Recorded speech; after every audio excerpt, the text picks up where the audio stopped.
இன்னைக்கு கடவுள் நம்மளுக்கு கொடுத்துருக்க வசனம் 1 ராஜாக்கள் 3:6.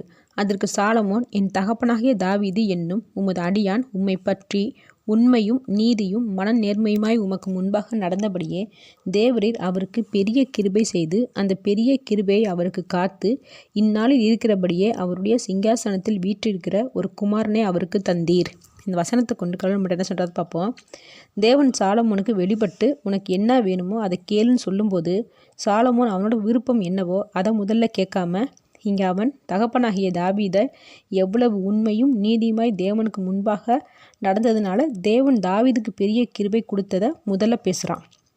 இங்கே சாலமோன் தேவனையும் கனம் பண்ணுறான், அவனுடைய தகப்பனாகிய தாவீதையும் கனம் பண்ணுறான். மனிதர்கள் தப்பு செய்கிறது இயல்பான விஷயந்தான். அப்படி தான் தாவீதும் சில தப்புகள் செஞ்சான். ஆனால் அது தேவனுக்கு பிடிக்கலன்னு தெரிஞ்ச உடனே அதை மறுபடியும் செய்ய மாட்டான், திருந்திடுவான், கீழ்ப்படிவான்.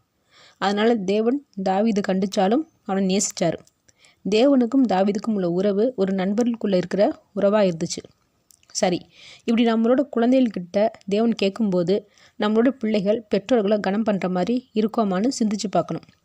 நாமளும் தப்பு பண்ணியிருப்போம், ஆனால் அது தேவனுக்கு பிடிக்காத செயல்னு தெரிஞ்சதுக்கப்புறம் நம்ம திருத்திக்கு விட்டோமா அப்படின்றத சிந்திச்சு பார்க்கணும்.